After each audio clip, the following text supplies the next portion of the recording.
Hello everyone, आज के इस वीडियो में पढ़ेंगे बीसीए का फर्स्ट सेमेस्टर का ECO 01 business organisation block for business services unit 14 business risk and insurance. इसमें हम कुछ टॉपिक पढ़ेंगे like what is business risk, next is pervasiveness of risk in business, type of business risk and risk management, what is insurance, in insurable risk and non-insurable risk, contract of insurance and kind of insurance। तो start करते हैं। What is a business risk? Business का risk क्या होता है? Business के बारे में हम सभी जानते हैं, ठीक है। तो बिजनेस क्या होता है? बिजनेस अलग अलग तरह के होते हैं, अलग अलग नेचर होता है। तो जैसा कि हम जानते हैं हर एक बिजनेस का अलग नेचर होता है। कोई किसी तरह की चीज बेचता है, कोई किसी तरह की सर्विसेज प्रोवाइड कराता है, कोई गुड्स बेचता है, कोई प्रोडक्शन करता है, कोई मशीनरी बनाते हैं, कोई कुछ कुछ कुछ कुछ सब अलग अलग करते हैं। तो जब वो सबके टाइप अलग है बिजनेस के, तो सबके लिए बिजनेस रिस्क भी तो अलग अलग होगा ना। तो यहाँ पर वही लिखा है, the term risk has been defined by different people in different way, कि अलग अलग तरीके से अलग अलग लोगों ने अलग अलग डेफिनेशन जो रिस्क है हमारी उसकी दी हुई है।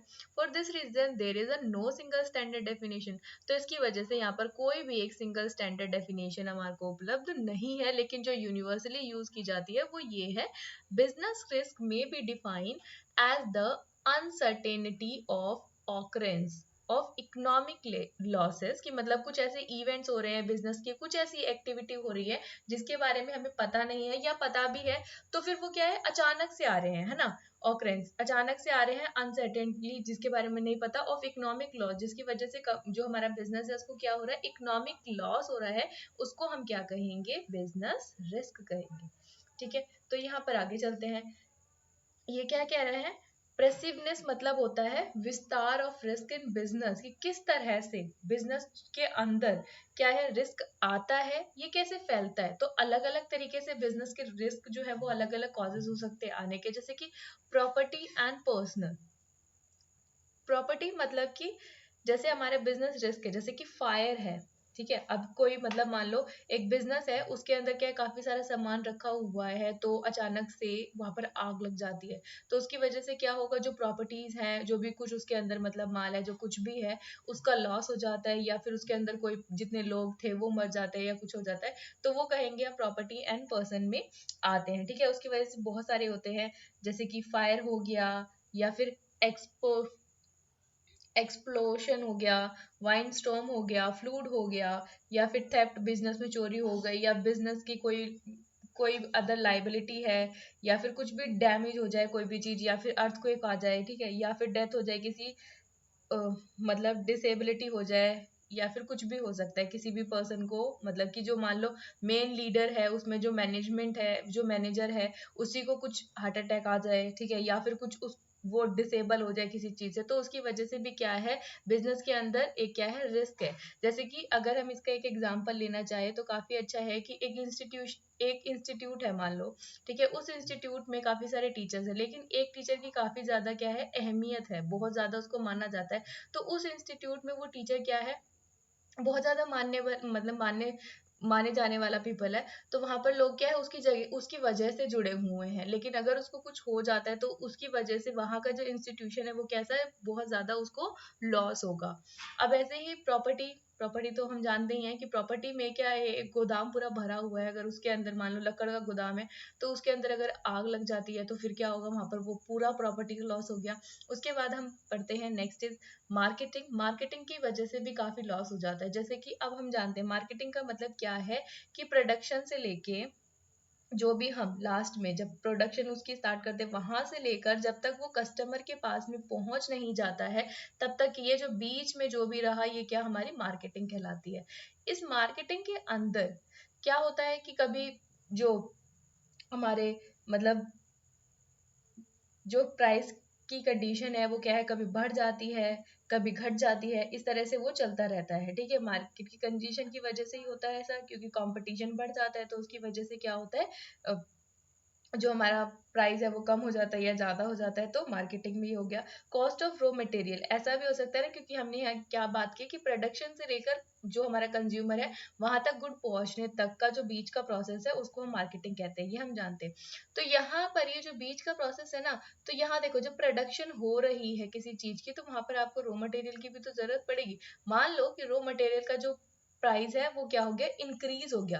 अब जब रॉ मटेरियल का प्राइस इंक्रीज हो गया तो ऑफ कोर्स हमें पता है जब रॉ मटेरियल बढ़ जाएगा तो हमारा जो कॉस्ट था, जिसको अगर हम रॉ मटेरियल पहले मान लो कि एक पर्टिकुलर सामान को बनाने के लिए पहले 50 रुपए में मिल रहा था, लेकिन अब वही रॉ मटेरियल अगर 100 रुपए में मिल रहा है तो हमारी जो कॉस्ट है वो भी क्या होगी, इंक्रीज हो जाएगी। जब कॉस्ट बढ़ जाएगी तो लोग उनको, हो सकता है कि लोगों को उसको कम इंटरेस्ट आए खरीदने में, क्योंकि जब कॉस्ट बढ़ गई, अब उस पहले 50 रुपए में हमें जो चीज मिल रही थी, ठीक है, रॉ मटेरियल हमें मिल रहा था, तो अब वो चीज 100 रुपए में मिल रही है, वो रॉ मटेरियल, ठीक है। अब जो कंपनी है भाई उसको भी तो थोड़ा प्रॉफिट चाहिए ना, तो उसने अपना भी तो कुछ मतलब, उसने भी तो अपनी लेबर वगैरह लगाई है, उसने भी तो अपना काम किया है, तो वो उसको पहले बेच रहा था कि मान लो 150 रुपीज में, अब वो बेच रहा है उसको 200 रुपीज में। तो यहाँ पर भी तो थोड़ा सा क्या हुआ, उसको जो कस्टमर है उसको प्राइस कैसे दिखेगा, इंक्रीज दिखेगा। तो हो सकता है कि वो इसके अंदर कम दिखाए इंटरेस्ट, ठीक है, हो सकता है कि दूसरी चीज उपलब्ध कराते हैं पर्सन उनके पास जाए, ठीक है। उसके बाद हम बात करते हैं फाइनेंस की। तो फाइनेंस में क्या होता है कि ऐसा मान लो कि हमारा क्या है, एक बैंक है, एक है हमारा क्रेडिटर, ठीक है, बीच में हमारा है बिजनेस। अब इसके अंदर बैंक क्या करेगा, हमने लोन लिया बैंक से, ठीक है, बैंक से तो ऑफ कोर्स लोन ही लेंगे, ठीक है, ये हमारा क्या है, हम बन गए क्रेडिटर, को गुड्स देते हैं। तो यहाँ पर देखो क्या है कि बैंक से आपने लिया हुआ है लोन, आपने क्रेडिटर को दे दिया सामान, ये आपका बिजनेस है, ठीक है, बिजनेस में आप बैठे हुए हो। अब यहाँ पर आपने दे दिया क्रेडिटर को उधारी पे सामान, अब उधारी पे सामान दे दिया, भाई लोन भी चुकाना है, तो ये कुछ मतलब अब, और ये पर्सन आपको पैसे देने से कर दे इनकार कि मैं नहीं दे रहा, तब आप क्या करोगे, आप तो आ गए लॉस में, है ना। तो ये क्या है, फाइनेंस की। कई बार हमें कुछ ऐसे बैड डेट्स हो जाते हैं जिसकी वजह से क्या है, हम अपना लोन भी नहीं चुका पाते या हमें कुछ प्रॉब्लम हो जाती है, क्योंकि क्रेडिटर्स क्या है, अब वो मना कर दे कि मैं पैसे नहीं दे रहा, तो हम कहाँ से पैसे लेकर आएंगे, ठीक है। तो यहाँ पर क्या है, हमें लोन चुकाने में होगी परेशानी, जिसकी वजह से क्या होगा, हमारे फाइनेंस के ऊपर इफेक्ट पड़ेगा। ये हो गया हमारा फाइनेंस रिस्क।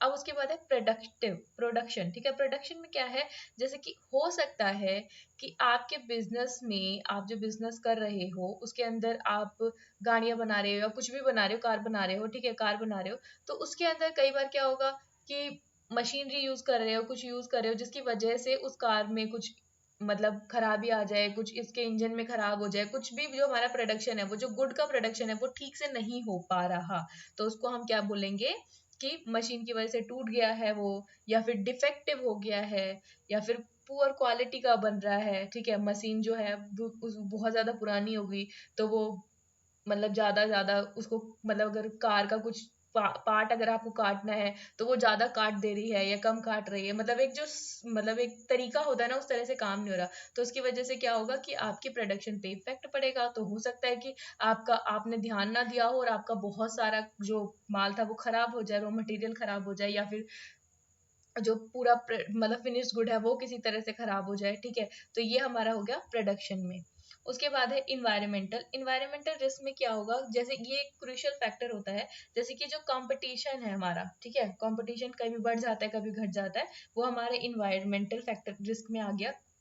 उसके बाद है चेंजिंग टेस्ट ऑफ परफॉर्मेंस। अब यहाँ पर मान लो कि लाइक पहले ना, पहले के जमाने में हमें लड्डू मिला करते थे, ठीक है, अब अगर हम लड्डू का बिजनेस करें तो वो इतना नहीं चलेगा, रादर देन अगर हम चॉकलेट की बात करें तो अब लोग लड्डू से ज्यादा क्या प्रेफर करते हैं, चॉकलेट, टॉफीज, आइसक्रीम, ये सब कुछ खाना ज्यादा पसंद करते हैं स्वीट्स में। तो अगर हम यहाँ पे बात करें इन्वायरमेंट की, तो अब लोगों का जो टेस्ट है वो क्या है, डिफरेंट हो गया है थोड़ा सा, ठीक है, तो यहाँ पर चेंज हो गया उनकी टेस्ट में। या फिर अगर हम बात करें पर प्रेफरेंस की, यहाँ पर लोग किसको प्रेफरेंस देंगे, चॉकलेट को ज्यादा प्रेफरेंस दे रहे हैं, ठीक है।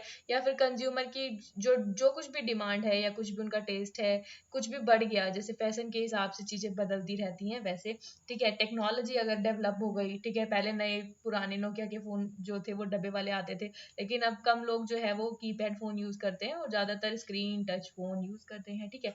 तो इन्वायरमेंटल भी रिस्क होते हैं। ये हमारे कुछ थे रिस्क के बारे में, ठीक है, कि किस तरह से रिस्क होते हैं, कैसे कैसे वो फैलते हैं हमारे बिजनेस में होते हैं, ठीक है। अब इसके बाद है कि टाइप ऑफ रिस्क क्या होते हैं। अभी तक तो हमने देखा कि रिस्क जो है वो कैसे आते हैं, ठीक है। अब यहाँ हम बात करें टाइप ऑफ रिस्क की, कि किस किस तरह के रिस्क होते हैं। तो यहाँ देखो, pure versus speculative risk. Pure मतलब क्या होगा, कि जैसे कि फायर की वजह से आपको कोई लॉस हो गया, ठीक है। जो प्योर रिस्क होते हैं ना, उसके अंदर या तो आपको लॉस होगा या फिर कुछ नहीं होगा, प्रॉफिट नहीं होगा, नो लॉस। या तो कोई लॉस नहीं होगा, क्योंकि अगर फायर लगी, छोटी सी फायर लगी, तो आपको ज्यादा लॉस नहीं होगा, लेकिन वहीं कोई बड़ी फायर लग गई और आपके गोडाउन के अंदर काफी ज्यादा माल जल गया, तो वहां पर क्या हो जाएगा, आपको बहुत ज्यादा लॉस हो जाएगा। तो ये प्योर रिस्क होते हैं, ठीक है। इसमें ज्यादा मतलब ये होता है, या तो आपको लॉस होगा या फिर कोई लॉस नहीं होगा। उसके बाद है स्पेक्युलेटिव रिस्क। स्पेक्युलेटिव रिस्क में क्या होगा, या तो आपको प्रॉफिट होगा और या फिर आपको क्या होगा, लॉस होगा। ये दो तरह के होते हैं। जैसे कि अगर लोगों का डिमांड है, ठीक है, जैसे अगर मान लो कि पहले जो लोग हैं, अब मान लो कि अगर हम चॉकलेट बनाना शुरू कर दे ऐसी वैरायटी की जो लोग अब ज्यादा पसंद करते हैं, ठीक है, या हमने उस चॉकलेट के अंदर कुछ चेंज कर दिया तो लोग उसको ज्यादा प्रेफर करेंगे। अगर हम लड्डू बनाते हैं तो यहाँ पर लोग उसको कम पसंद करेंगे। तो यहाँ हो गया ये स्पेकुलेटिव रिस्क, जो क्या है, लोगों की डिमांड के हिसाब से फ्लक्चुएट होता रहता है। अब देखो डायनामिक और स्टैटिक रिस्क। डायनामिक रिस्क कैसे होते हैं,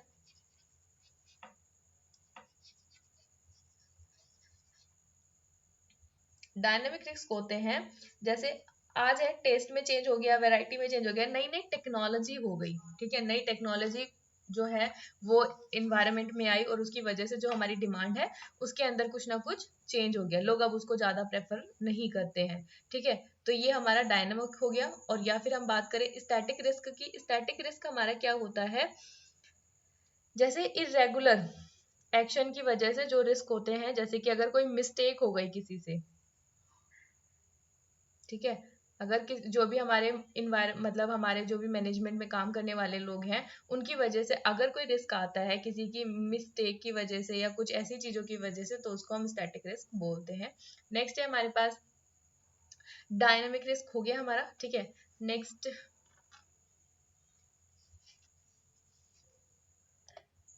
इस risk classified by loss severity. मतलब ये तो इसमें है नहीं, इसके अंदर ना तीन चार चीजें दी हुई है, ये आप एक बार बुक में देख लेना, मतलब ज्यादा कुछ है नहीं इसके अंदर पढ़ने के लिए। उसके बाद है objective versus subjective risk. Objective versus subjective risk. Objective risk कौन से होते हैं और सब्जेक्टिव रिस्क कौन से होते हैं। ऑब्जेक्टिव रिस्क से किसी इंडिविजुअल पे अगर फर्क पड़ता है तो वो ऑब्जेक्टिव रिस्क होते हैं, लेकिन अगर सॉरी अगर लार्ज नंबर ऑफ पर्सन पर इफेक्ट पड़ता है तो उसको हम क्या कहते हैं, ऑब्जेक्टिव रिस्क, ठीक है। जैसे कि अगर महंगाई बढ़ जाती है, ठीक है, तो महंगाई अगर बढ़ रही है तो वो पेट्रोल के ऊपर भी बढ़ रही है, ठीक है। अगर पेट्रोल का दाम बढ़ेगा तो आपने देखा होगा कि हर चीज के ऊपर दाम बढ़ने लग जाता है। तो अगर महंगाई इंक्रीज हो रही है तो वो क्या है, सब्जेक्ट ऑब्जेक्टिव रिस्क है, जिसकी वजह से लार्ज नंबर ऑफ पर्सन के ऊपर क्या पड़ता है, इफेक्ट पड़ता है, ठीक है, उसको हम ऑब्जेक्टिव रिस्क बोलते हैं। उसके बाद है हमारे पास सब्जेक्टिव रिस्क। सब्जेक्टिव रिस्क क्या होते हैं, किसी इंडिविजुअल पे इफेक्ट पड़ता है, उसको हम सब्जेक्टिव रिस्क कहते हैं, ओके। जैसे इसमें एक एग्जांपल ले सकते हो आप कि अगर सब्जेक्टिव रिस्क किसी मतलब किसी एक इंडिविजुअल के ऊपर कोई खतरा आ जाता है, ठीक है, उसके ऊपर मर्डर केस लग जाता है या कुछ ऐसा हो गया, तो वो उस पर्टिकुलर पर्सन के ऊपर इफेक्ट पड़ रहा है ना, तो ये हमारा क्या हो गया, सब्जेक्टिव रिस्क हो गया। तो ये था इसमें टाइप ऑफ रिस्क में।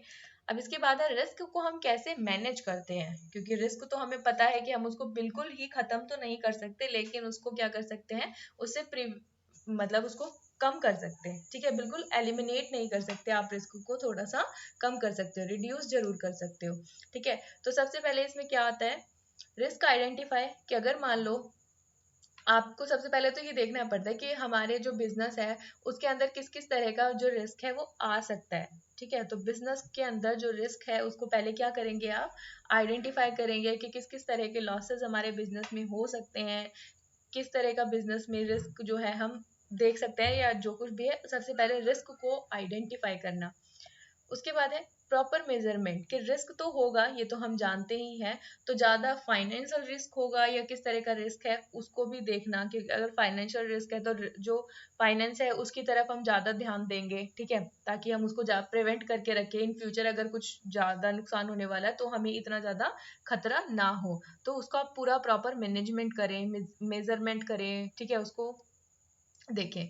उसके बाद है हमारे पास कुछ ऐसे टूल्स हैं, consider various tools of risk management, कि अलग अलग तरह के टूल्स हैं जिनको हम क्या करें, देखें कि किस टूल को हम यूज करके अपने रिस्क को मैनेज करके कम कर सकते हैं, ठीक है।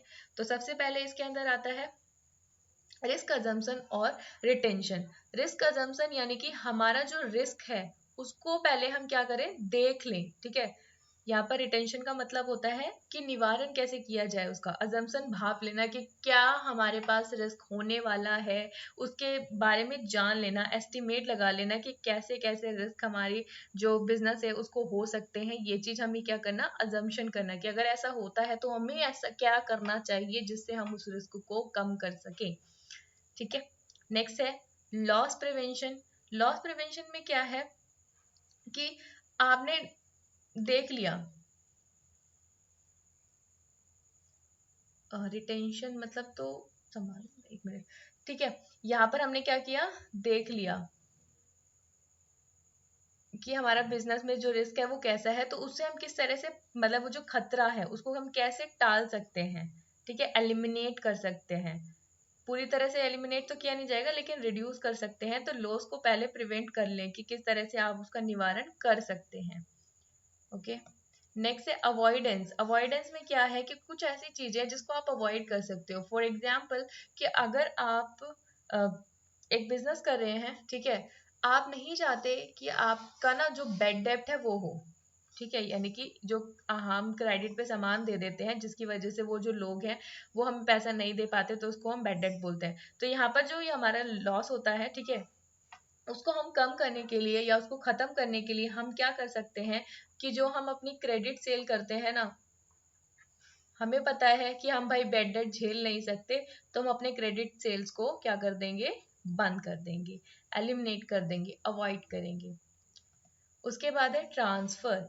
ट्रांसफर मतलब कि अपना जो रिस्क है वो हम किसी और के ऊपर ट्रांसफर करते हैं, फॉर एग्जांपल कि जैसे हम LIC ले लेते, इंश्योरेंस करा लेते हैं अपने उसका, जो भी हमारा प्रॉपर्टी है उससे रिलेटेड या जो कुछ भी है बिजनेस से रिलेटेड, जो भी आपके पास असेट्स है उन सब से रिलेटेड आप क्या करा सकते हो, इंश्योरेंस करा सकते हो। तो हम अपने रिस्क को क्या कर देते हैं, ट्रांसफर कर देते हैं दूसरी अदर इंस्टीट्यूशन को। अब इसके बाद है हमारे पास सेपरेशन। सेपरेशन में क्या है कि अगर आप मान लो आपका एक बिजनेस है, तो आप यहीं पर क्या कर रहे हो, सारी चीज की वेयर हाउसिंग कर रहे हो, ठीक है। अगर यहाँ पर फायर की वजह से आग लग जाती है तो ये सारा का सारा जो है वो डिस्ट्रॉय हो जाएगा। तो आप इसको क्या कर सकते हो, एक जगह अलग वेयर हाउसिंग कर सकते हो और दूसरी जगह अलग वेयर हाउसिंग कर सकते हो, ताकि अगर एक जगह आग लग भी जाए तो दूसरी जगह का सामान आपका बच जाए, तो आपको ज्यादा लॉस ना हो। उसके बाद है कंबाइनेशन।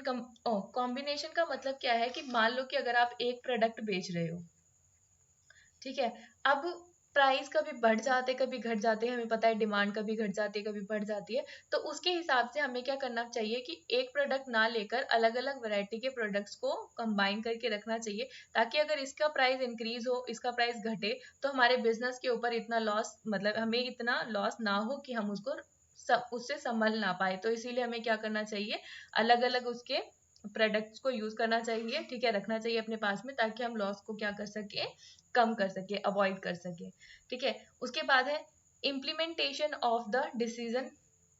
अब ये सब कुछ हमने देख लिया, ये टूल्स थे हमारे कि किस किस तरह से हम रिस्क को क्या कर सकते हैं, कम कर सकते हैं, उसको मैनेज कर सकते हैं। अब देखो हमने एनालाइज कर लिया, सब कुछ कर लिया, मेजर भी कर लिया, उसके बाद में हम क्या करेंगे, implementation of the decision made, कि जो भी हमने इम्प्लीमेंटेशन किया है, ठीक है, कि किस तरह से हमें कब कब किस तरह से डिसीजन लेना है, ये सब कुछ हमने यहाँ पर कर लेना है। उसके बाद में लास्ट में क्या होगा कि अगर ऐसा कोई रिस्क आता है तो हमें उसको इम्प्लीमेंट करना है। ओके, ये था रिस्क मैनेजमेंट में। इसके बाद अगर वीडियो अच्छा लगा हो तो वीडियो को लाइक करें, शेयर करें, कमेंट्स करें। आपका कोई भी सजेशन या फिर आपकी कोई भी क्वेरी है, चैनल को सब्सक्राइब करें। और नेक्स्ट वीडियो में हम इंश्योरेंस के बारे में पढ़ेंगे। तब तक के लिए